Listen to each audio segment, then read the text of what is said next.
Indians have always lacked scientific approach. असा सहजपणे प्रत्येक प्राचीन भारतीय शास्त्रावर मारलेला शिक्का मी अनेकदा ऐकलाय. आणि वैद्याची मुलगी म्हणल्यावर अशा चर्चा मी खूप जवळनं अनुभवल्या आहेत. त्याला फारसा वाव नाही इतकं मला कळत होतं, पण जेव्हा मी साहित्यासारख्या खूप क्रिएटिव्ह स्कोप असलेल्या विषयात जेव्हा एवढा स्ट्रक्चर्ड अप्रोच, सिस्टमॅटिक अप्रोच पाहिला, तेव्हा या मतांकडे तसूभरही लक्ष द्यायची गरज नाही हे मला खूप प्रकर्षानं जाणवलं. ज्या स्ट्रक्चर्ड अप्रोचबद्दल मी बोलतीये तो अप्रोच म्हणजे पंचसंधी. नमस्कार, मी शाल्मली. टिळक महाराष्ट्र विद्यापीठाचीच मी विद्यार्थिनी आहे. वर्गातल्या एका उपक्रमानिमित्त ह्या विषयाचा अभ्यास जसा मी सुरू केला तशी तशी मला त्यातली खोली लक्षात यायला लागली. त्यातला मला उमगलेला भाग आज मी तुमच्यासमोर मांडणार आहे. टिळक महाराष्ट्र विद्यापीठाच्या या शताब्दी महोत्सवाच्या व्याख्यानमालेत या अलीकडे जिथे वय, अनुभव आणि अभ्यास यांनी खूप ज्येष्ठ असलेल्या व्यक्तींनी आपली मतं सादर केली आहेत, तिथे माझा अभ्यास मांडण्याची संधी दिल्याबद्दल मी या व्यासपीठाचे खूप आभार मानते. ह्यासाठी प्रोत्साहित करणाऱ्या माझ्या गुरुजनांची मी कायमच ऋणी राहीन आणि त्यांनाच वंदन करून मी आजच्या विषयाला सुरुवात करते. कथानकाला निर्माण होण्यासाठी, उभं राहण्यासाठी जो सांगाडा, जो सापळा लागतो, तो सापळा म्हणजे पंचसंधी आहेत. डिझाईनमध्ये डिझाईन प्रिन्सिपल किंवा ब्रँड गाईडलाईन्स अशा अनेक संकल्पना आम्ही पुन्हा पुन्हा वापरत असतो. त्या गाईडलाईन्स सांभाळून आपली कल्पकता दाखवणं हे इतकंसं सोपं नाही आहे. मला पंचसंधी या तशाच नाटकाच्या गाईडलाईन्स वाटल्या. सगळ्यात महत्त्वाचं म्हणजे ह्या गाईडलाईन्स तुमची कल्पकता कुठेही मारत नाही आहेत. हे पंचसंधी नाटकाचा आराखडा किंवा टेम्पलेट्स आहेत असं आपण म्हणू शकतो. संपूर्ण कथानकाला कलात्मकतेने बांधणारे हे दुवे किंवा बंधनं आहेत. सो व्हॉट इज पंचसंधी असं जर मला कोणी विचारलं तर मी सांगेन, Panchasandhi is systematizing your creativity body that allows any creative person to dare to write a play. सगळे काही भास आणि कालिदास नाही होऊ शकत, पण अनेकांना हा सांगाडा दिला तर रिझनेबली चांगली कलाकृती उभी राहू शकते आणि अजरामरही होऊ शकते. आता पुढचा मुद्दा येतो, व्हाय पंचसंधी. हे गद्य किंवा पद्य काव्यात आपल्याला दिसत नाहीत, हे रूपकातच दिसतात. का? कारण रूपकही सादर होणार आहेत. प्रेक्षकांना तुम्ही किती वेळ बसवून ठेवणार, त्याला काहीतरी एक लिमिट असलं पाहिजे. त्यामुळे अख्ख्या कथेला आराखड्यात आणि वेळेत बांधणं खूप गरजेचं आहे. बरं, चला असं समजा की प्रेक्षक बसले सुद्धा, पण त्यांचं लक्ष तुम्ही किती वेळ एकाग्र करू शकणार आहात, अटेन्शन स्पॅन किती आहे प्रेक्षकाचा, त्यानुसार ती कथानक ते पुढे जायला पाहिजे. आणि सगळ्यात महत्त्वाचा मुद्दा, जो नाटक लिहिण्याचा मेन हेतू आहे, त्या हेतूला नाटकातील प्रत्येक प्रसंग शेवटपर्यंत जोडत जायचं आहे. त्याच्यामुळे पंचसंधी हे बेसिकली त्या ब्रिजिंगचं काम करत आहेत. नाटकाच्या सुरुवातीपासून नाटकाच्या नायकाचं उद्दिष्ट सफल होईपर्यंत जे सगळे प्रसंग ज्यामुळे सांधून राहतात किंवा एका सूत्रात बांधले जातात, ते सूत्र म्हणजे पंचसंधी आहे. आता पंचसंधी म्हणजे नेमकं काय, त्याची शास्त्रीय व्याख्या काय हे मी थोडक्यात समजावते. साहित्य दर्पणकार काय म्हणतो तर, यथासंख्यम अवस्थाभिः अभिर्योगात् तु पंचभिः पंचधा एव इति वृत्तस्य भागाः स्युः पंचसंधयः. आधी सांगितलेल्या अवस्थांच्या क्रमाने एकत्र येण्यात किंवा जुळून येण्यामुळे इतिवृत्ताचे जे 5 भाग होतात त्याला संधी असं म्हणलेलं आहे. तर आता इतिवृत्त म्हणजे काय सांगितलंय तर, रूपकी वृत्तांतस्य, इतिवृत्त म्हणजे रूपकाचं वृत्त. सो रूपकी वृत्तांतस्य पंचविधाः भागाः संधी इति संज्ञा स्युः. तर इथे कळतं आपल्याला की संधी ही एक परिभाषा संज्ञा आहे. कथानकाचे 5 भाग म्हणजे संधी, पण मुळात कथेला कथानकामध्ये नाटकाच्या किंवा रूपकांच्या रूपांतरित करण्याचं कामच हे संधी किंवा या अवस्था करत असतात. इतर शास्त्रकार याविषयी काय म्हणलेत तर, धनंजय असं म्हणतो, अर्थप्रकृतयः पंचावस्था समन्विता यथासंख्येन जायन्ते पंचसंधयः. नाट्यदर्पणातही मुख्य वृत्तांशाः पंचावस्थानुगाः क्रमात. म्हणजे संधी असं सांगितलेलं आहे.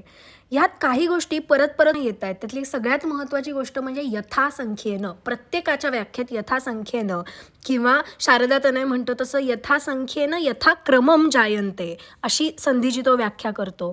सो हा क्रम हा सगळ्यांनाच महत्त्वाचा वाटलेला आहे. त्यानंतर येतो तो वृत्तांताचा भाग. ह्या इतिवृत्ताचा किंवा इतिवृत्तांच्या अवस्थेचा थेट संबंध ह्या नाटकाच्या मूळ उद्देशाशी किंवा नायकाच्या फलप्राप्तीशी आहे. त्याचप्रमाणे एकाच मुख्य हेतूशी किंवा मुख्य प्रयोजनाशी संबंध असतानाच अवांतर प्रयोजनाशी असलेला संबंध म्हणजे संधी. तर हे मुख्य वृत्तांत काय आहे? भरतमुनींनी इतिवृत्तम द्विधा चैव बुधस्तु परिकल्पयेत असं आधीच सांगून टाकलेलं आहे. पुढे ते म्हणतात अधिकारिकम एकम स्यात प्रासंगिकम अथापरम. शहाण्या हुशार कवींनी 2 प्रकारची इतिवृत्त योजावीत. सो बेसिकली का हे त्यांनी सांगितलं असेल असा जर विचार केला तर लक्षात येतं की एकाच माणसाची गोष्ट चालू राहिली तर कदाचित कंटाळवाणी होऊ शकते, पण त्यात थोड्याशा इतर पात्रांच्या कथा, इतर पात्रांची चरित्र दाखवणारे प्रसंग घातले तर ते जास्त सच्च किंवा खरं वाटेल. सो फलप्राप्तीच्या जो सगळ्यात जवळचा आणि थेट संबंधित कथाभाग असतो त्याला अधिकारी वृत्त असं म्हणतात आणि जो सहाय्यभूत प्रासंगिक भाग असतो त्याला प्रासंगिक इतिवृत्त असं म्हणतात.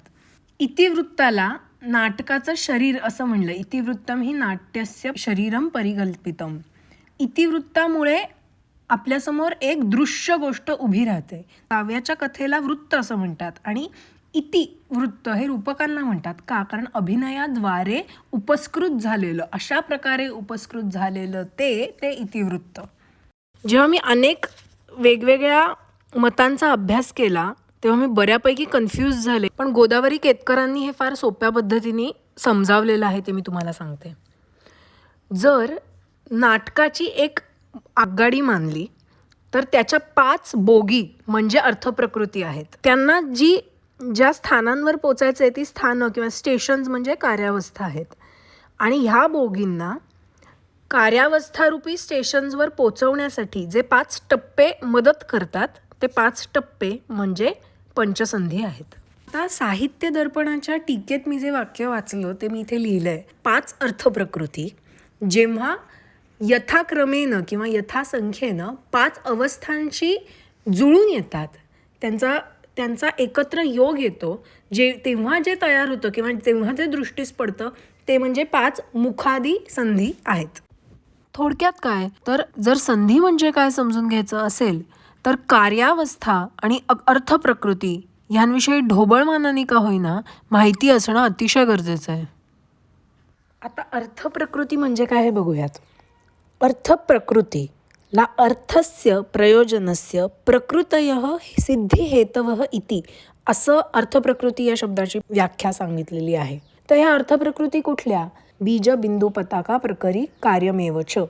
त्याचबरोबर त्यांनी स्पेसिफिकली काय सांगितलं आहे अर्थप्रकृती एक्सप्लेन करताना तर कशा त्या योजाव्यात तर ज्ञात्वा योज्या यथाविधी विधानम अनतिक्रम्य असं योजन करावं त्यांचं. हे आहेत काय नाटकातले असे प्रसंग ज्यांना ह्या स्पेसिफिक व्याख्या दिल्या गेल्या आहेत. यांना कथाभागाची मूलतत्वे असंही म्हणलं गेलेलं आहे. तर पहिली अर्थप्रकृती आहे बीज. पूर्वरंग, नांदी आणि आमुख किंवा प्रस्तावना हे सगळं झाल्यानंतर कथानकाला सुरुवात होते आणि कार्यसिद्धी हे ज्याचं अंतिम फळ आहे अशा कथानकाच्या भागाला बीज असं म्हणतात. कथेचा जो मूळ हेतू आहे, फलस्य किंवा नायकस्य मुख्य उद्देश्यस्य प्रथमः हेतुः अशी बीजाची व्याख्या सांगितलेली आहे. ज्यासाठी किंवा जे मिळवण्यासाठी ही कथा रचली गेलेली आहे, ज्या कारणाने आपल्याला फलप्राप्ती होणार आहे ते कारण म्हणजे बीज आहे. नाटकामध्ये फळही एक असतं आणि ते प्राप्त होणारी व्यक्तीही एकच असते. त्यामुळे नाटकाच्या इतर पात्रांना वेगवेगळी कार्य सोपवलेली आहेत किंवा त्यांचे हेतू वेगवेगळे आहेत, पण हे बीज जे असतं ते नायकाच्या मुख्य हेतूशी, प्रथम हेतूशी निगडीत असतं. म्हणजे हे बीज जे आहे ते मध्यवर्ती कल्पनेशी निगडीत आहे. तर ते कसं असतं? अल्पमात्रात सूचित करून जसं जसं सहकारी कार्यांशी त्याचा संपर्क येतो तसं ते वाढत जातं. अल्पमात्रम समुद्दिष्टम सहकारी कारणसंपर्केण विसर्पती यत् किंवा विस्तारम गच्छती यत् असं ते. तर नाट्यशास्त्रात अल्पमात्रम समुद्दिष्टम ऐवजी समुत्सृष्टम असं म्हणलेलं आहे. अल्पमात्रेत सोडलं असताना अनेक प्रकारे जे विस्तार पावतं. आता कल्पना करा, एक फुगा आहे, त्यात आपण हवा भरत जातो तसा तो फुलत जातो, पण तो एकदा आपल्या हातातून सुटला की तो कुठल्याही दिशेला फिरत फिरत जाऊ शकतो आणि त्याची हवा कमी कमी होत जाते. त्याप्रमाणे ते बीज जसं आहे ते जास्तीत जास्त फलाकडे केंद्रित होत जातं आणि त्याचा मुखसंधीत नाटक सुरू होताना मात्र स्कोप जो आहे तो फुग्याप्रमाणे कुठल्याही दिशेला वळण घेऊ शकणारा असतो आणि ज्याचा शेवट फलात होतो. फलावसानम यच्चैव बीजम तत् परिकीर्तितम, ते म्हणजे बीज. शेवटी ह्या सगळ्याचा संबंध हा मुख्य हेतूशी किंवा फलप्राप्तीशी असल्यामुळे त्या फलप्राप्तीच्या वेगवेगळ्या स्टेजेस, आपण त्या प्राप्तीपासून किती जवळ आहोत यानुसार वेगवेगळ्या अवस्था वर्णन केलेल्या आहेत. यांनाच बीजाच्या अवस्था किंवा विकार असंही म्हणतात. मुखसंधी ते विमर्शसंधी प्रत्येक ह्याच्यात या 4 अवस्थांपैकी एक एक अवस्था आपल्याला बीजाची दिसू शकते. हे बीजाचे विकार कुठले? तर उत्पत्ती, उद्घाटना, उद्भेद आणि गर्भनिर्भेद हे 4 बीजाचे विकार आहेत. या 4 अवस्थांमध्ये ती फलप्राप्ती घडत असते. आपण बीजाचं उदाहरण म्हणून स्वप्नवासव दत्तातलं बीज बघूयात. स्वप्नवासव दत्ता या नाटकात जेव्हा सुरुवातीला यौगंधरायण आणि अवंतिकारूपी वासवदत्ता वनात येतात आणि पद्मावती ही राजकन्या वासवदत्तेला म्हणजे अवंतिकेला तिच्याकडे तिची आश्रित म्हणून ठेवून घ्यायला तयार होते, तेव्हा यौगंधरायण बोलून दाखवतो की चला, माझ्या मनात होतं किंवा जसं मी ठरवलं होतं तसं सगळं होत आहे आणि आता हे राज्य मिळवण्याच्या दृष्टीने एक पुढचं पाऊल आहे वगैरे वगैरे. तिथे नाटकाचा मूळ हेतू अतिशय स्पष्ट दिसतो आणि तो यौगंधरायण स्वतः बोलूनच दाखवतं. त्यामुळे होतं काय, मूळ हेतू जी असंदिग्धता आहे ती राहत नाही आणि बीज हे स्पष्ट, किंवा बीज म्हणण्यापेक्षा नाटकाच्या रचनेचं उद्दिष्ट हे स्पष्ट होतं. पुढची अर्थप्रकृती आहे बिंदू. तर बिंदूची व्याख्या करताना प्रयोजनांना जो विच्छेद देतो त्याच्या विच्छेदाचं जे कारण असतं आणि त्याला जे संपवतं तो बंध म्हणजे बिंदू असं नाट्यशास्त्रकार म्हणतो. किंवा अवांतरार्थ विच्छेदे बिंदुरच्छेद कारणम समग्र वृत्तांतैक भागः विरामे प्राप्ते अविराम हेतुः यः सह बिंदुः इति. जेव्हा समग्र वृत्तांत भागाला कुठेतरी विराम मिळतो तेव्हा तो विराम काढून टाकण्याचं काम बिंदूंनी केलेलं असतं. पताका आणि प्रकरी यांच्या भरात जेव्हा कथानक वाहवत जातं, त्या वाहवत गेलेल्या कथाभागाला पुन्हा जोडून मूळ हेतूशी खेचून आणण्याचं काम हे बिंदू करतो. पुढचा भाग येतो ते पताका. आता पताका स्थानक वगैरे आपण शब्द खूपदा वापरलेले आहेत. ज्याप्रमाणे एखादा राजा येतोय किंवा एखादं सैन्य येतंय तर ते सैन्य आणि राजा दिसण्याआधीच त्याचा उंचच्या उंच आकाशातला ध्वज आपल्याला आधी दृष्टीस पडतो, त्याप्रमाणे त्या सूचक ध्वज किंवा पताकेसारखं कथाभाग जो काम करतो तो कथाभाग किंवा तो प्रसंग म्हणजे पताकास्थान. पुढे घडणाऱ्या महत्त्वाच्या गोष्टींविषयीचं सूचन असतं यात. पताका हा असा प्रसंग असतो ज्यात दुसऱ्याचे प्रयोजन साध्य करताना स्वप्रयोजनम संपादयति, दुसऱ्याचंही काम करतो आणि कथानकालाही मदत करतो, असा जो प्रसंग तो पताकास्थान. साहित्य दर्पणकार विश्वनाथ काय किंवा भरत मुनींनी काय एकूण वेगवेगळी 4 पताकास्थानं नाटकात आयडेंटिफाय केली आहेत. त्या प्रत्येकांचं प्रयोजन वेगवेगळं सांगितलंय, त्याचबरोबर त्यांची भिन्नताही समजावलेली आहे. पताकास्थानाला वैयक्तिक कार्यसिद्धी करणं अपेक्षित असतं. तर ही कार्यसिद्धी कधी होते तर पताका नायक जो असतो त्याच्या कार्याचा गर्भ किंवा विमर्श संधीत निर्वाह म्हणजे ते कार्य समाप्त होतं. याचं उदाहरण द्यायचं तर सुग्रीवाचा राज्याभिषेक. तर सुग्रीव हे विस्तृत पात्र आहे, ह्या उलट असते ती प्रकरी. त्याला स्वतःचं काही कार्य नसतं पण ते कथानकाला उपकारक असतं. त्याचा स्वतःचा मूळ हेतू मुख्य उद्दिष्ट त्याचं काहीही नसतं. फक्त कथानक आणि मुळात ते विस्तृतही नसतं. जसं चरित्र आपण मगाशी बघितलं सुग्रीवाचं विस्तृत आहे, तसं इथे विस्तृत चरित्र नसतं. पण जेव्हा आपण म्हणतो स्वहेतू नाही, तेव्हा त्याला अनुषंगिक फळ हे मिळूच शकतं. उदाहरणार्थ जेव्हा आपण जर जटायू प्रसंग बघितला रामायणातला, तर जटायू रामाला सांगतो सीतेला मी पाहिलं आणि पुढच्या कथानकाला मदत होते. तिथे जटायूला मोक्षप्राप्ती झाली आहे, पण जटायूच्या मोक्षप्राप्तीसाठी तो प्रसंग योजलेला नाही आहे. सो हा मूळ पताका आणि प्रकरीमधला भेद झाला. कार्य ह्या शेवटच्या अर्थप्रकृतीबद्दल सांगायचं झालं तर जे फळ आहे किंवा जे मूळ साध्य आपल्याला बीजाद्वारे सांगितलं गेलेलं आहे, त्याच्या सिद्धीसाठी पूर्ण नाटकात जे जे उपाय केले जातात त्या सगळ्या उपायांचा संग्रह म्हणजे कार्य. आता कार्यावस्था काय म्हणजे बघूयात. साहित्य दर्पणात अवस्था पंचकार्यस्य प्रारब्धस्य फलार्थीभिः असं सांगितलंय. इथे फलार्थीभिः म्हणजे नायक, ज्याला फळप्राप्तीची इच्छा आहे असा. आणि ती फळप्राप्ती व्हावी म्हणून जे जे कार्य करायचं आहे त्या कार्याच्या ज्या 5 अवस्था आहेत त्या अवस्था म्हणजे कार्यावस्था. नाटकाला भावनांचं किंवा जीवनाचं अनुकीर्तन म्हटलं जातं. नाट्यम भावानुकीर्तनम. तर हे जीवन कायमच काय सुटसुटीत आनंददायी असं नसतं. आपण म्हणतोच सुखस्यानंतरम दुःखम दुःखस्यानंतरम सुखम. जीवनाचं हे जे सुखदुःखपूर्ण नाट्य आहे ते मंचावर उतरवलं जातं या अवस्थांच्या स्वरूपात. नाटकातली प्रत्येक घटना ही मानवाशी निगडीत असते आणि जेव्हा ती मानवाशी निगडीत असते तेव्हा ती मानवी जीवनाच्या सगळ्यात जास्त जवळ जाणारी आणि त्याप्रमाणेच असली पाहिजे. त्यामुळे मनुष्य जीवनाच्या जायते, वर्धते, विपरिणमते, अपक्षीयते आणि विनश्यती ह्या ज्या 5 जन्म ते मृत्यूपर्यंतच्या अवस्था आहेत त्या अवस्थांप्रमाणे ह्या नाटकातल्या कार्यावस्थांचा विचार केलेला आहे. तर या कार्यावस्था कुठल्या कुठल्या सांगितल्या आहेत. आरंभ, प्रयत्न, प्रत्याशा, नियताप्ती आणि फलागम ह्या 5 कार्यावस्था सांगितल्या आहेत. फळ आपल्याला एखाद्या गोष्टीचं फळ मिळावं ह्याविषयी उत्सुकता तयार होणं, याविषयीचं औत्सुक्य म्हणजे आरंभ असं साहित्य दर्पणकार म्हणतो. त्यानंतर सुरू होतो तो त्या फलप्राप्तीचा प्रयत्न, त्या फलप्राप्तीसाठी वाढत गेलेलं डेस्परेशन. त्यामध्येच दर्पणकार म्हणतो नितांत शीघ्रतायुक्त व्यापारः हा म्हणजे प्रयत्न. प्रत्याशा ही त्याच्या पुढची पायरी येते, जिथे प्रयत्न करून झाल्यावर त्यांचं फळ मिळणार आहे अशी कुठेतरी संभावना निर्माण व्हायला सुरुवात होते. तर यामध्ये काय काय होतं, फलसिद्धीचं साधन सापडतं.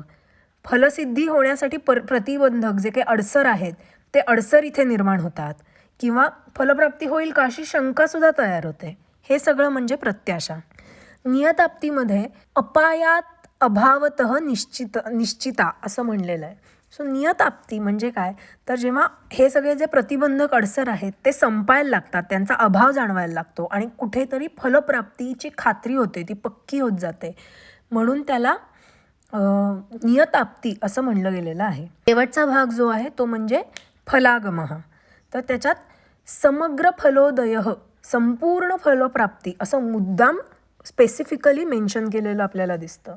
थोडक्यात आजच्या भाषेत सांगायचं झालं तर and they lived happily ever after. इथे त्या एव्हर आफ्टरला खूप महत्त्व आहे, कारण आपण जर ह्या सगळ्याचा रामायणाच्याच दृष्टीने पुन्हा विचार केला तर लंकेतनं सोडवून आणल्यावर रामाला सीता मिळते, पण ती तात्पुरती आहे, कारण सीतेचा पुढे जाऊन रामाने त्याग केलेला आहे.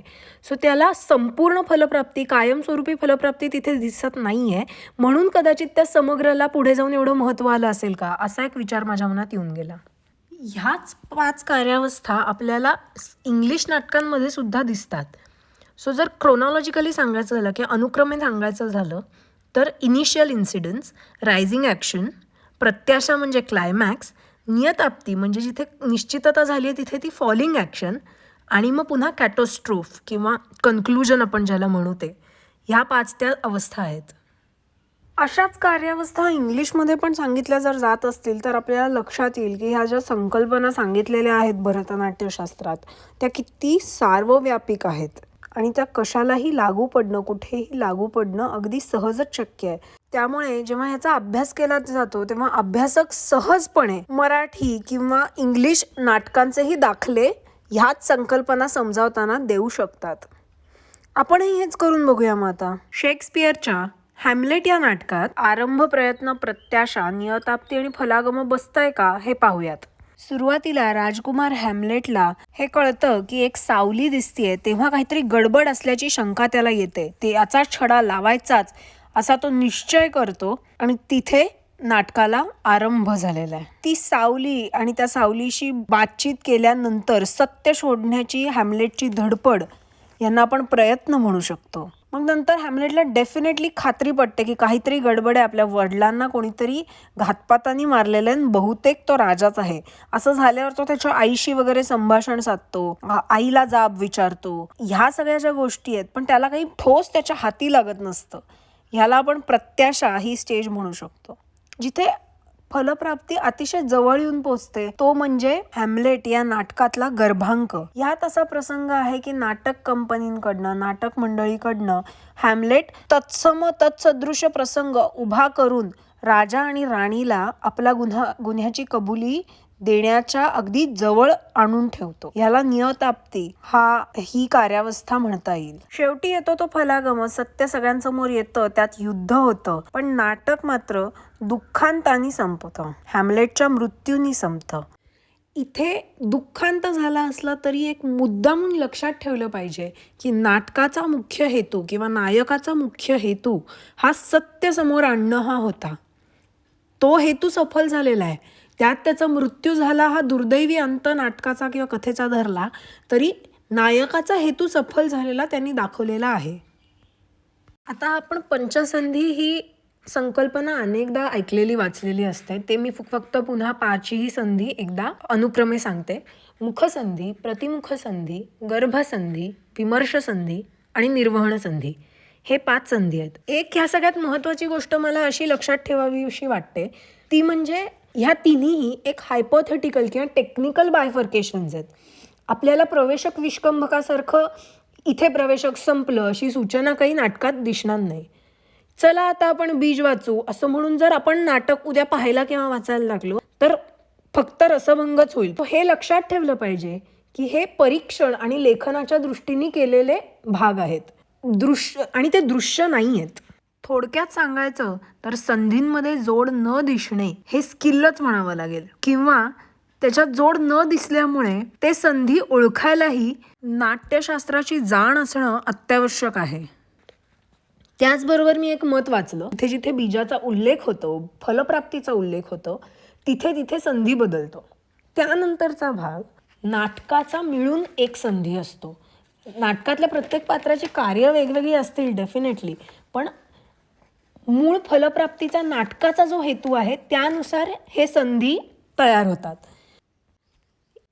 या पुढे जाऊन कार्यावस्था, संधी आणि अर्थप्रकृती यांचं ह्या सगळ्यांचं एकमेकांशी काय नातं आहे हे मी अजून स्पष्ट केलेलं आहे. कथानकाचा आरंभ किंवा हेतू स्पष्ट होणं, बीजाचा उल्लेख होणं आणि बीज अंकुरित व्हायला सुरुवात होणं हे फक्त नाटकाच्या सुरुवातीलाच होऊ शकतं. पुन्हा काही नाटक सुरू होऊ शकत नाही. त्याचप्रमाणे बीजही काही पुन्हा त्याच अवस्थेत दिसत नाही, ते वाढत जातं, फुलत जातं. बीजाच्या बीज हे वेगवेगळ्या अवस्था प्राप्त करत जातं. बीजा व्यतिरिक्तच्या ज्या 4 अर्थप्रकृती आहेत ते प्रसंग नाटकात कुठेही येऊ शकतात, निर्वहन संधीच्या आधी अर्थात. म्हणजे बिंदुस्थानं अनेक असतात, पताकास्थानं अनेक असतात, प्रकरी असू शकतात आणि कार्य तर असतातच, कारण सगळ्या कार्यांना मिळूनच कार्य ही अर्थप्रकृती आहे हे आपण मगाशी बघितलंच. जिथे प्रयत्नांना सुरुवात होते आणि प्रत्याशा ही कार्यावस्था प्राप्त होऊ लागते तिथे प्रतिमुख संधी सुरू होतो. गर्भसंधीला आपण व्हॅली ऑफ डिस्पेअर म्हणू शकतो, म्हणजे निराशेकडे झुकणारी प्रत्याशा तिथे जास्त दिसते. जिथे फलप्राप्तीची खात्री वाढत जाते तो भाग म्हणजे विमर्श किंवा अविमर्श संधी. ह्याला आपण इन्फॉर्म्ड ऑप्टिमिझम असं म्हणू शकतो, कारण इथे फळ प्राप्त होणार आहे हे जवळजवळ निश्चितच झालेलं आहे. आणि पुन्हा फलागम आणि सगळ्या कार्यांचं एकत्रीकरण हे निर्वहन संधीत होतो. त्यामुळे फळही एकदाच मिळू शकतं, आरंभही एकदाच होऊ शकतो, पण प्रयत्न, प्रत्याशा आणि नियताप्ती ह्या समहाऊ सगळीकडे पसरलेल्या उरलेल्या नाटकांमध्ये दिसतात. थोडक्यात अर्थप्रकृतींनी युक्त कथानकाला कार्याच्या 5 अवस्थांपर्यंत पोहोचवताना नाट्यवस्तूचे 5 भाग होतात आणि ते 5 भाग म्हणजे संधी आहेत. हे संधी कार्याच्या 5 अवस्थांशी किंवा कथानकाच्या आवश्यक 5 गोष्टींशी योग्य प्रकारे संबंध जुळवून कथानकाचे दुवे जोडतात किंवा सगळे प्रसंग एकमेकात गुंफतात. त्यामुळे एकदा का ह्या अर्थप्रकृती किंवा कार्यावस्था कळल्या की संधी कळणं अतिशय सोपं होऊन जातं.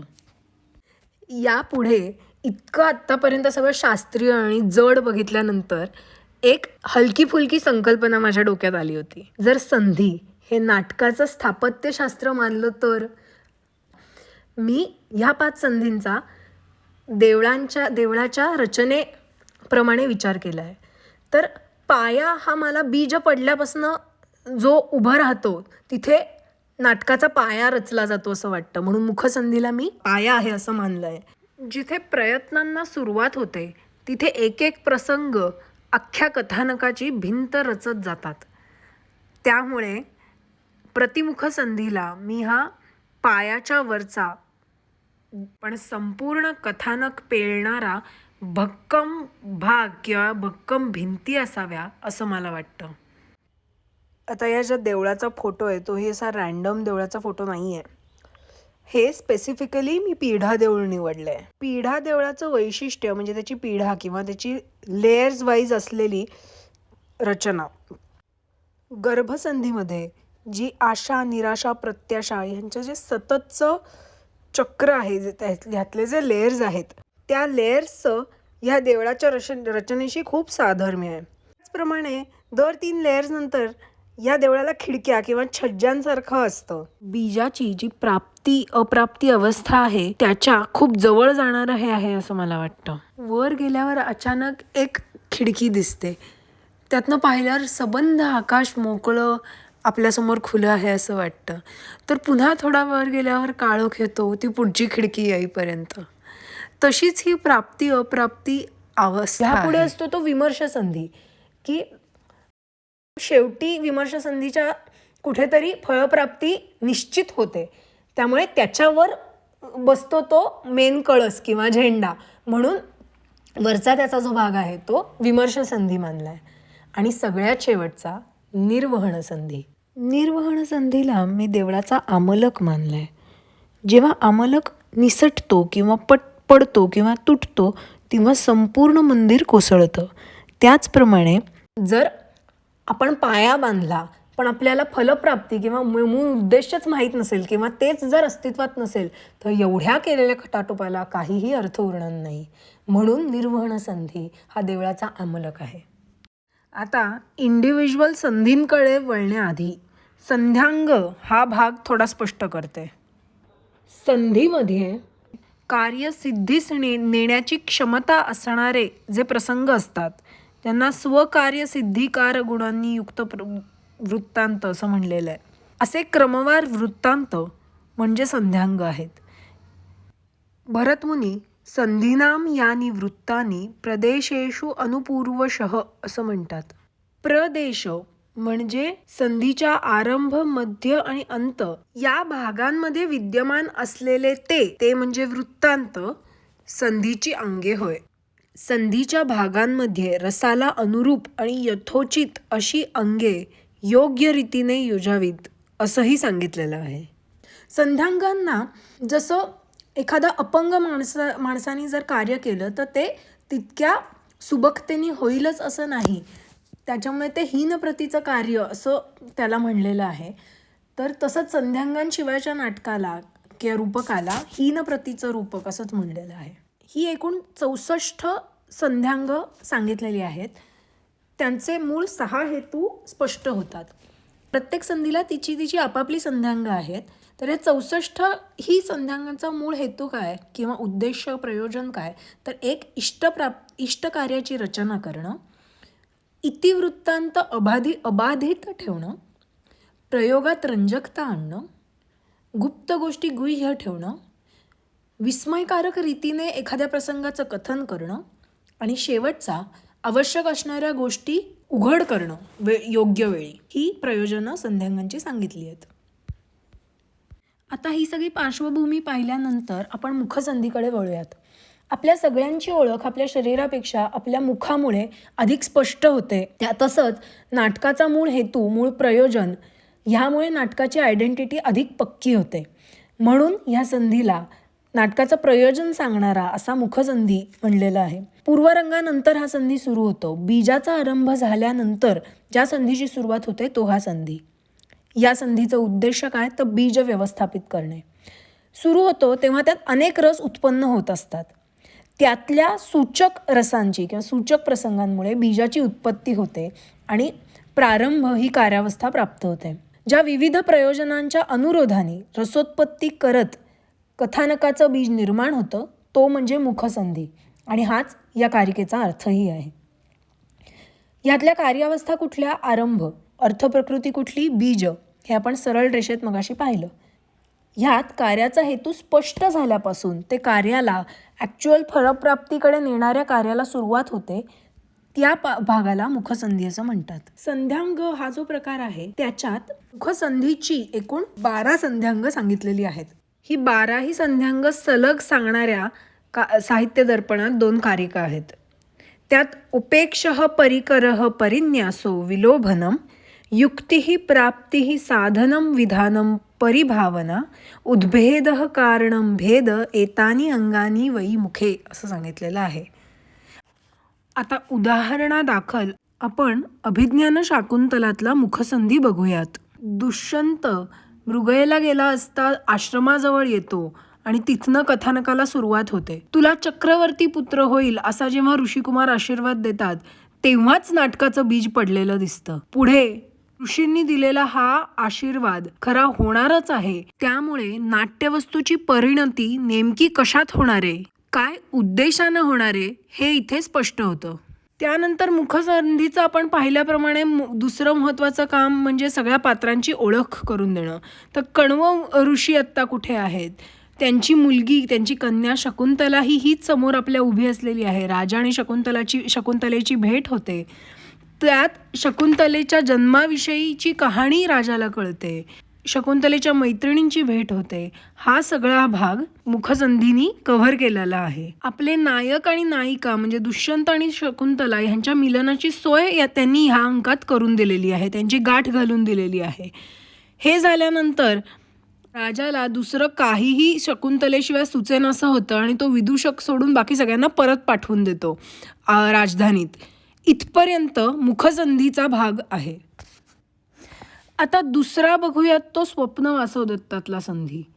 मगाशीही एकदा स्वप्न वासवदत्ताचं उदाहरण आपण पाहिलेलं आहे. अमात्य यौगंधरायण आणि अवंतिका रूपी वासवदत्ता ज्यावेळेला आश्रमात येतात तिथपासून पद्मावतीची एंट्री, पद्मावतीची आणि अवंतिकेची ओळख आणि तिथपासून पद्मावतीनी अवंतिकेला म्हणजे वासवदत्तेला आश्रित म्हणून राहायला अनुमती देणं इथपर्यंतचा भाग जो आहे तो, आणि पुढे ब्रह्मचारी प्रवेशाद्वारे उदयनाची अवस्था कळेपर्यंत व यौगंधरायण सगळं सुरळीत आहे ह्याची खात्री करून तिकडनं निघून जाईपर्यंत आश्रमातून मुखसंधी योजला गेलेला आहे.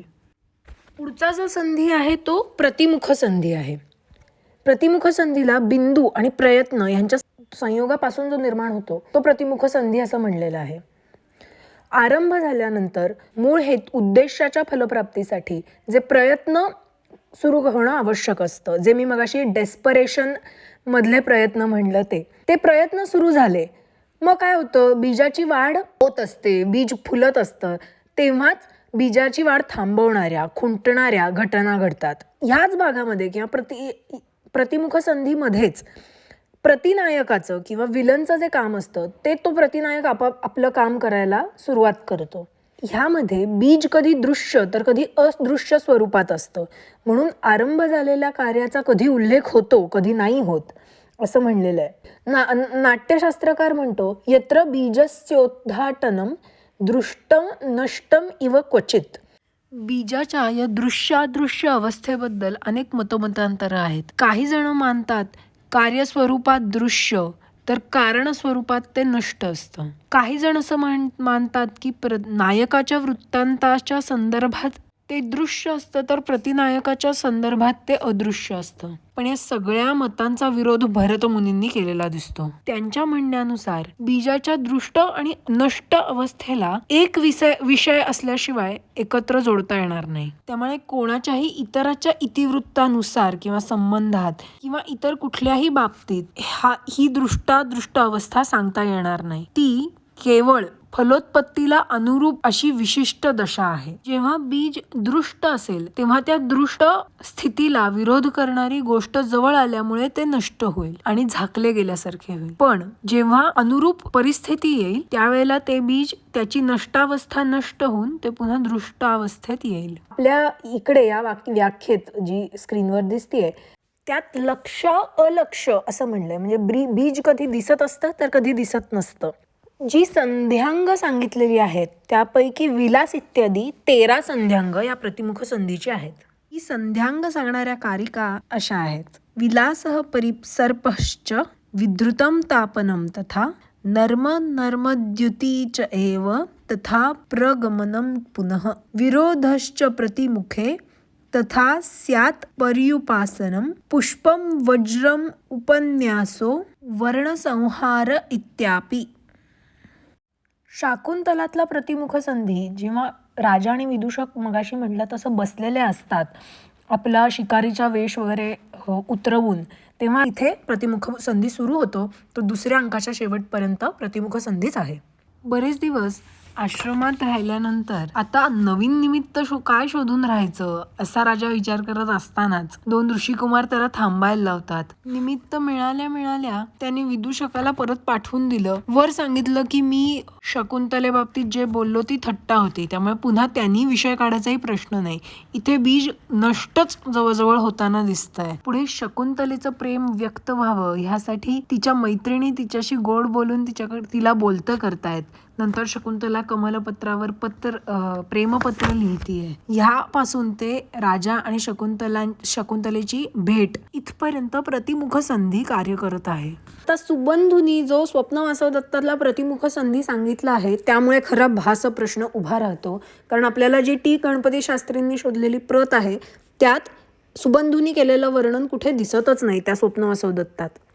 म्हणून मी त्यातला गेस केलेला आहे. तर जेव्हा वासवदत्तेला पद्मावतीकडे पहिल्या अंकात सोपवलेलं आहे तिथपासून ते स्वप्न हा एपिसोड 5व्या अंकात येईपर्यंत प्रतिमुख संधीच आहे. तर त्यात बेसिकली मीही राजावर अशीच भाळले होते वगैरे हा जो भाग आहे तो प्रतिमुख संधीचा भाग असावा.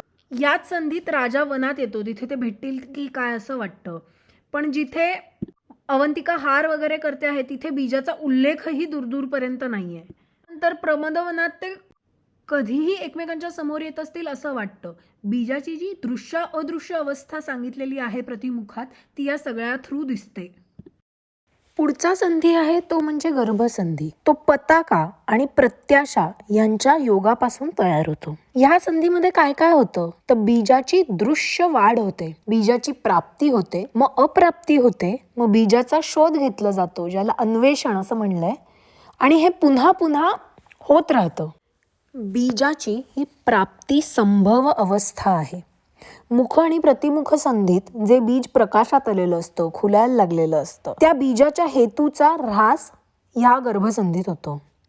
आणि त्यामुळे प्राप्ती अप्राप्ती आणि अन्वेषण ह्या सायकल होत राहतात. म्हणजे हे सर्क्युलर मोशनमध्ये या सतत पुन्हा पुन्हा घटना घडत असतात. म्हणून सूत्रातही किंवा कारिकेतही मुहुहु असा हा शब्द वापरलेला आहे. म्हणजेच परत हे होत राहतं हे इथेही स्पष्ट केलेलं आहे. मुख्य प्रयोजनास्य अभ्यंतरीकरणात गर्भ इति असं म्हणलंय. म्हणजे मुख्य प्रयोजन क्षीण होतं आणि मग पुन्हा प्रकाशमान होतं या गर्भसंधीमध्ये. बीजाच्या 4 विकारांपैकी उत्पत्ती आणि उद्घाटना ह्या अवस्थेमधनं गेल्यानंतर बीज उद्भेद या अवस्थेत गर्भसंधीमध्ये असतं. उद्भेद या शब्दाचा अर्थच प्राप्ती असा आहे. त्यामुळे उद्भेद तस्य बीजस्य प्राप्तीर अप्राप्तीरेव वा पुनश्च अन्वेषणम यत्र स गर्भसंधी इति संज्ञितः असं म्हणलंय. उद्भेद म्हणजे प्राप्ती झालेल्या बीजाचं प्राप्ती अप्राप्ती होऊन ते पुन्हा सापडतं आणि ह्यालाच गर्भसंधी असं म्हणलेलं आहे. संध्यांगांपैकी गर्भसंधीची 13 अंग सांगितलेली आहेत. ती कोणती तर गर्भे अभूताहरणं मार्गः रूपोदाहरणे क्रमः संग्रहः अनुमानं प्रार्थना आक्षिप्तिः त्रोटकाधिबलोद्वेगाः तथा विद्रवः च स्युः असं म्हणलेलं आहे. गर्भसंधी संपता संपता फलोत्पत्तीकडे अभिमुखता कथानकाची जाते आणि मग गर्भसंधी संपतो. मगाशी सांगितलं तसं प्रतिमुख संधी हा शाकुंतलामध्ये 3ऱ्या अंकाच्या समाप्तीपर्यंत अस्तित्वात आहे. त्याच्यानंतर 4था अंक संपूर्ण त्यात शकुंतलेची पाठवणी वगैरे प्रसंग आहेत. तिथपासून सगळे राजाच्या दरबारात येतात आणि गौतमी आत्या तिला सांगते की आता लाज सोड तुझी. तिथपर्यंत गर्भसंधी 4थ्या आणि 5व्या अंकाच्या त्या वाक्यापर्यंत गर्भसंधी योजलेला आहे. इथे कुठेतरी अशी अपेक्षा असते की तिला शकुंतलेला पाहिल्यानंतर का होईना राजाला खात्री पटेल. त्यामुळे फलाच्या दिशेने पुन्हा वाटचाल चालू आहे हे दाखवण्याचा इथं प्रयत्न आहे. तसं स्वप्नवासव दत्तातला गर्भसंधी हा स्वप्न या एपिसोडलाच सुरू होतो, जिथे उदयन वासवदत्तेला स्वप्नात हाक मारतो पण ती प्रत्यक्षात त्याच्या समोर उभी असते. त्याला जाग येते तशी ती घाईनी पळून जाते. तिथपासून ते राजाला वासवदत्ता आहे या विचाराने राजा बेचैन होईपर्यंत ते कांचुकीय येऊन राजकीय युद्धाची किंवा तत्सम वार्ता त्याला देणं हा प्रसंग त्यात आहे. पुढे वासवदत्तेच्या माहेरची माणसं त्यांचं चित्र घेऊन उदयनापाशी येतात. त्यावेळेला त्यांना उदयनाची वासवदत्तेच्या आठवणीने केविलवाणी झालेली अवस्था कळते. राजा घोषवती या त्याच्या वीणेशी वासवदत्तेविषयी प्रेम व्यक्त करत असतो, तिच्याशी बोलत असतो. हा सगळा भाग गर्भसंधीचा भाग आहे. या पुढला संधी म्हणजे विमर्श संधी किंवा अविमर्श संधी.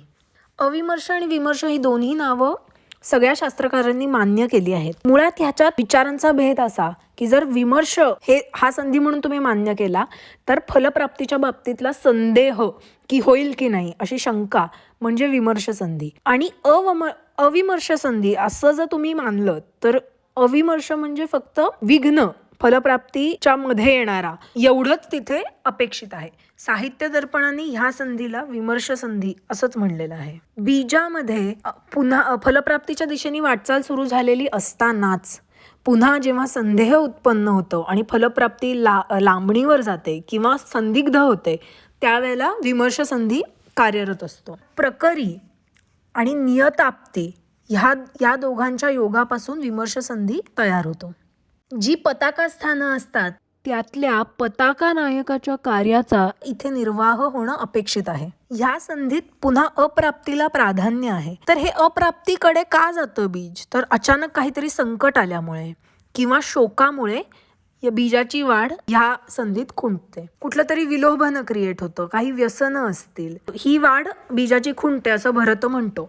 साहित्य दर्पणकार काय म्हणतो की शाप आणि अशा शापासारख्या कारणामुळे विमर्श संधी निर्मिती होते किंवा विमर्श संधी मध्ये बीजाची वाढ खुंटते. इथे कारिका स्पष्ट करताना गर्भसंधीपेक्षा बीजाचा हेतू प्रधान आणि अधिक प्रकाशित होत आहे असं वाटत असतानाच विपक्षकृत बाधा निर्माण होते असं सांगितलेलं आहे. विमर्श संधीची संध्यांगांपैकी एकूण 13 संध्यांग सांगितलेली आहेत.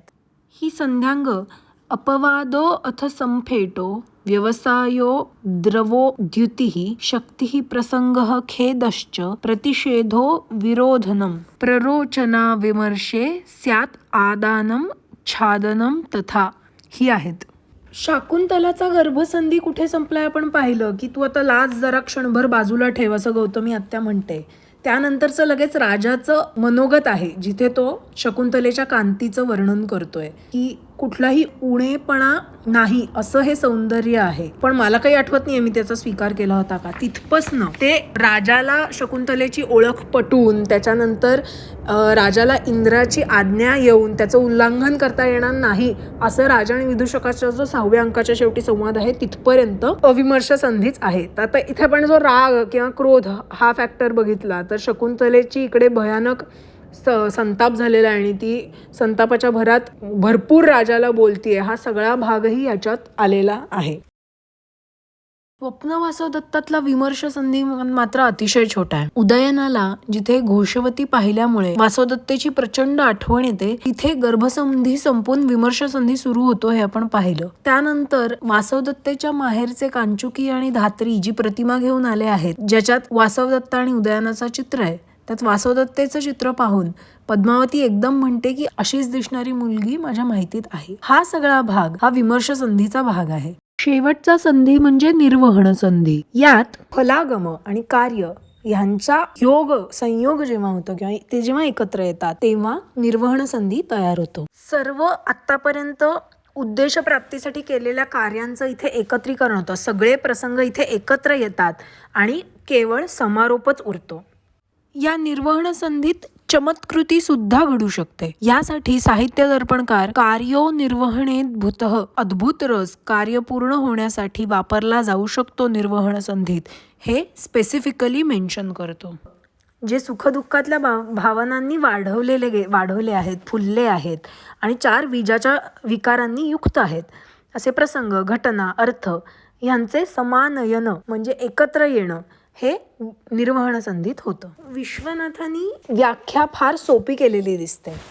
त्याच्या एकार्थम उपनीयन्ते यत्र मध्ये केवल मुख्य प्रयोजनम निमित्तम प्राप्यन्ते असं सांगता येईल त्याच्यात ह्या व्याख्येबद्दल. केवळ मुख्य प्रयोजनाच्या प्राप्तीसाठी हे सगळं योजलं गेलेलं असतं या संधीमध्ये. निर्वहती म्हणजे कुठेतरी वाहून आणलं जातंय, सुरुवातीपासनं मुख्य फळ आणि त्याच्याशी निगडीत जी जी कार्य आहेत. निर्वहती मुख्य फलम संपद्यते यस्मिन इति निर्वहणम असं टीकेत लिहिलेलं दिसतं. निर्वहन संधीची एकूण 13 संध्यांग सांगितलेली आहेत. यामध्ये संधी विबोध ग्रथनम निर्णय परिभाषणम कृती प्रसाद आनंद समय उपगूहनम भाषणम पूर्ववाक्यम काव्यसंहार प्रशस्ती च इति नामतः अंगानी संहारे ज्ञेयानी असं सांगितलं आहे. निर्वहन संधीनी फलप्राप्ती होण्याच्या दृष्टीने अद्भुत रसाचा वापर करावा हे आपण वाचलंच. तसं शाकुंतलाचा 7वा अंकही स्वर्गात हेमकूट पर्वतावर असलेल्या मारीच ऋषींच्या आश्रमात घडलेला आहे. इंद्राची मदत करून त्याचा आदर सत्कार स्वीकारून मारीच ऋषींच्या आश्रमात दुष्यंत आलेला आहे. त्याला तिथे एक लहान मूल दिसतं. पुढे अद्भुताचाच वापर ते मूल त्याचंच आहे हे कळण्यासाठी केला गेलेला आहे. आणि इकडनं शकुंतला आणि दुष्यंताचं पुनर्मिलन हा सगळा भाग निर्वहन संधीत येतो आणि नाटक संपतं. स्वप्न वासव दत्त मध्ये उदयनानी ऑलरेडी सगळं राज्य वगैरे परत मिळवलेलं आहे, त्यामुळे अर्धी फलप्राप्ती तिथे झालेली आहे. आणि जेव्हा वासवदत्त आणि योगंधरायण प्रकट होतात आणि त्यांचं मिलन होतं तेव्हा संपूर्ण फलप्राप्ती होऊन निर्वहन संधी नाटकाच्या अंती संपतो. साहित्य दर्पणकार नाटकाचं लक्षण सांगताना नाटकम ख्यातवृत्तम स्यात् पंचसंधी समन्वितम असं म्हणतो. म्हणजेच नाटक हे 5 संधींनी युक्त आहे आणि 5पेक्षा जास्त संधी नाही आहेत. म्हणजे दशरूपकांपैकी इतर 9 उरलेल्या रूपकांमध्ये कोणते संधी लागू होतात हा प्रश्न आपसुकच पडतो. ह्याच प्रश्नाचं उत्तर देणारी ही स्लाईड. याविषयीचे नियम नाट्यशास्त्रातही सांगितलेले आहेत. रूपक हे पूर्ण संधींनी युक्त किंवा संधिविरहितही असू शकतं, पण शक्यतो पूर्ण किंवा सगळ्या संधींनी युक्त असं असावं आणि कारण परत्वे एखाद्या संधीला हीनसंधी म्हणून ट्रीट करावं किंवा कमी महत्त्व द्यावं. आणि जर कुठला तरी संधी काढायची वेळ आलीच तर काय, ह्याविषयीचा एक श्लोक नाट्यशास्त्रात दिला आहे. एके लोपे चतुर्थस्य. एकाचा लोप करायची वेळ आली तर 4थ्या संधीचा लोप करावा. द्विलोपे त्रिचतुर्थयोः द्वितीय त्रिचतुर्थानां त्रिलोपे लोप इष्यते असं सांगितलेलं आहे. एक्झॅक्टली ह्याचप्रमाणे दशरूपकांमध्ये हे संधी ह्याच प्रकारे कमी होत गेलेले दिसतात. नाटक आणि प्रकरण ह्या 2 रूपकांमध्ये मुख, प्रतिमुख, गर्भ, विमर्श आणि निर्वहन हे सगळे संधी कार्यरत आहेत. तर समवकार आणि डीम ह्या 2 रूपकांमध्ये विमर्श संधी कार्य करत नाही. व्यायोग आणि इहामृगात विमर्शाबरोबर गर्भसंधीही ॲब्सेंट आहे. तिथे फक्त मुख, प्रतिमुख आणि निर्वहन संधीच आहे. तर भाण, वीथी, अंक आणि प्रहसन ह्या रूपकांमध्ये बीज ज्यात पडतो तो मुखसंधी आणि ज्याच्यात त्याची प्राप्ती होते तो प्रतिमुख संधी, हे दोनच संधी कार्यरत असतात. आणि त्या रूपकाच्या ढंगानुसार, आकारानुसार संधी कमी जास्त होताना दिसत आहेत. एखाद्या थिअरीचं, संकल्पनेचं ॲप्लिकेशन मिळेन असं झालं की ती थिअरी कालबाह्य होते. कुठलीही संकल्पना अबाधित राहावी, वापरली जावी, लोक ते शिकत राहावेत असं जर वाटत असेल तर त्याला रेलेव्हंट तत्कालीन ॲप्लिकेशन देणं खूप गरजेचं आहे. हे रेलेव्हंट ॲप्लिकेशन पंचसंधी किंवा अर्थप्रकृती किंवा कार्यावस्था यांना लागू होऊ शकतं का? तर येस, नक्कीच होऊ शकतं. आणि त्यासाठी तुम्ही नेसेसरीली स्क्रिप्ट रायटर असायची किंवा नुसतं लेखकही असायची काहीच गरज नाही आहे. मार्केटिंगसाठी प्रत्येक ब्रँडला आज ह्या संकल्पना थेट वापरता येणार आहेत. मग ते छापील ॲड असो किंवा टीव्हीवरची ॲड असो किंवा सोशल मीडियावरची ॲड असो, हे कुठल्याही प्रकारे रेप्लिकेट करता येण्यासारखं आहे. एवढंच काय, साधे ब्लॉग्स जरी लिहायचे असतील, मग ते मार्केटिंगचे असो, नाहीतर ट्रॅव्हलचे असो, नाहीतर काही एज्युकेशनल असो, कुठल्याही ब्लॉगला ह्या पद्धतीने बसवता येऊ शकेल आज. अर्थात सिनेमा नाटकांच्या प्लॉटसाठी ह्याचा वापर करता येऊच शकतो. आणि हे सगळं सोडूनही इन जनरल इफेक्टिव्ह कम्युनिकेशनचं स्ट्रक्चर शिकण्यासाठी सुद्धा या पंचसंधी किंवा अर्थप्रकृतींचा वापर करता येऊ शकतो. आता प्रत्येकाने हे इतकंच इन डेप्थ शिकलं पाहिजे असं नाही, पण मूळ मतितार्थ जरी ह्याचा समजून घेतला तरी ते सगळ्यांच्या फायद्याचंच आहे. आपण सुरुवातीला पाहिलं की पंचसंधी काय आहेत, त्या कशासाठी आहेत, पण त्या कोणासाठी आहेत, ह्या प्रश्नाचं उत्तर मात्र त्या सगळ्यांसाठीच आहेत. त्याचा कसा, किती आणि कुठे वापर करून घ्यायचा हे प्रत्येकाच्या अभ्यासाच्या इंटरेस्टवर आणि ह्या विषयाच्या अंडरस्टँडिंगवर अवलंबून आहे. त्यासाठी हा विषय अतिशय सोपा करून सगळ्यांपर्यंत पोहोचणं हे खूप महत्त्वाचं मला वाटतं. सगळ्यात शेवटी हे प्रॅक्टिकल इम्प्लिमेंटेशन मला किती जमलंय असा मी जरा अभ्यास करत होते. त्यावेळेला मी करून पाहिलेला हा प्रयोग आहे, तो आता तुम्हाला दाखवते. बहुधा आपण सगळ्यांनीच कट्यार काळजात घुसली हे नाटक किंवा सिनेमा यापैकी काहीतरी नक्कीच पाहिलं असेल. ह्यात हे पंचसंधी दिसतात का आणि ते कुठे आहेत हे हुडकून काढण्याचा मी प्रयत्न केला. आरंभी जेव्हा नाटकाचं बीज पडतं तेव्हाचा आणि फलहेतू हा अतिशय स्पष्ट होतो, तो हा प्रसंग. यातले बारकावे आणि वैशिष्ट्य आत्ता आपण डिस्कस केलेल्या वैशिष्ट्यांशी खूप साधर्म्य असणारे आहेत. हे कट्यार राजगायकाला मानचिन्ह म्हणून दिले जाईल आणि स्वसंरक्षणार्थ यानं केलेला एक खून त्याला माफ असेल. महाराज, एखाद्या राजगायकाला मानचिन्ह म्हणून कट्यार? जणू काही श्रीकृष्णाच्या हाती त्रिशूळच. राणी साहेब, कलावती देवीला 2 सावले असतात. एक म्हणजे तुलना आणि दुसरी म्हणजे अहंकार.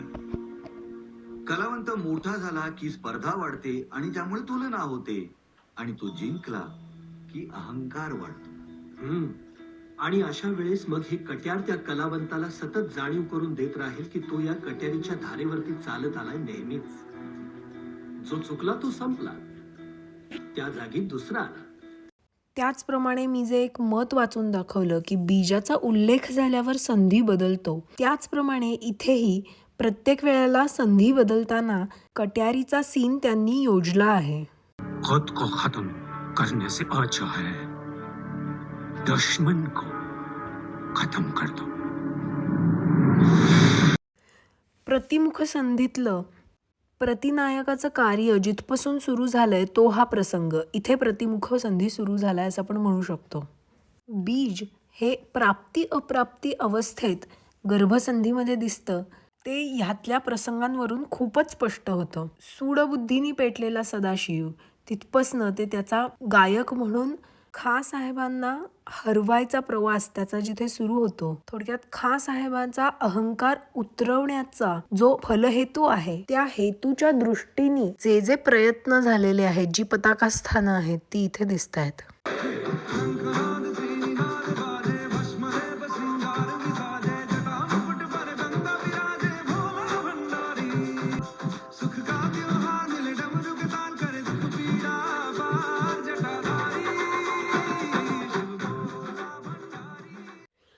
जेव्हा त्यांना पंडितजी सापडतात आणि ते सदाशिवला ओळखतात, तेव्हा फलप्राप्तीची संभावना खूप वाढते आणि कथानक फलोत्पत्तीकडे अभिमुख होऊन इथे गर्भसंधी संपतो. मूळ फलसिद्धीसाठी केलेल्या वेगवेगळ्या उपायांचा एक सेट मी इकडे फोटो म्हणून लावला आहे. आपण विमर्श संधीत पाहिलं की क्रोधामुळे फलप्राप्ती ही लांबणीवर पडते. एक्झॅक्टली तसा टिपिकल विमर्श संधीमधला प्रसंग ह्या सिनेमात दिसतो. जर मी जिंकलो तर आजच्या आज तुम्ही राजगायकाची हवेली खाली करायची. मंजूर है.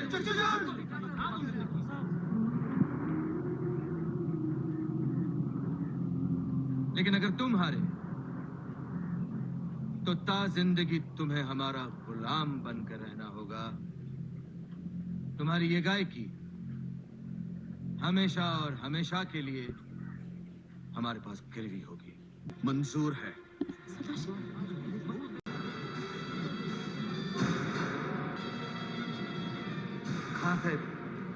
खां साहेब तुम्ही आता सदाशिवला मारायचं ठरवलंच आहे, तर एक विनंती आहे. हा विमर्श संधी पार खां साहेब जिथे सदाशिवला मारायचं ठरवतात तिथपर्यंत, ते कविराज त्यांना थांबा म्हणतात तिथपर्यंत विमर्श संधी आहे. त्या पुढचा भाग हा आपण निर्वहन संधी म्हणून धरू शकतो, कारण शेवटपर्यंत त्या सदाशिवचं काहीतरी बरं वाईट होईल का ही साशंकता राहते आणि त्याचं बरं वाईट झालं की फलप्राप्ती होणारच नाही. त्यामुळे तोवर विमर्श संधी आहे.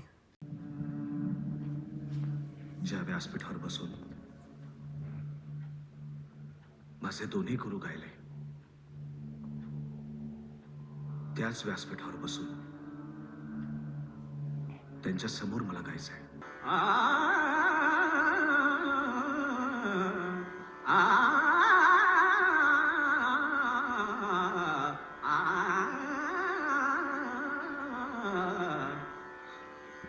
खां साहेब, हे मी तुमच्याकडनं शिकलो.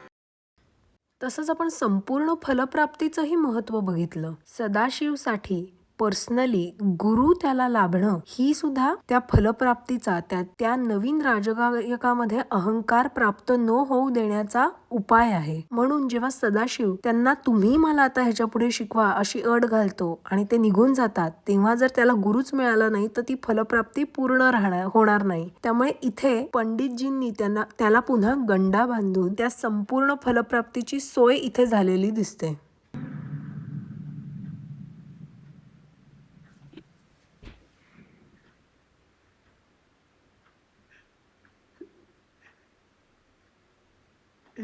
कैसे कैसे मारूं मैं हुजूर, कैसे चलाऊं मैं ये कटार? किसी कलाकार के अहंकार को खत्म करने के लिए ऐसी कटार की नहीं,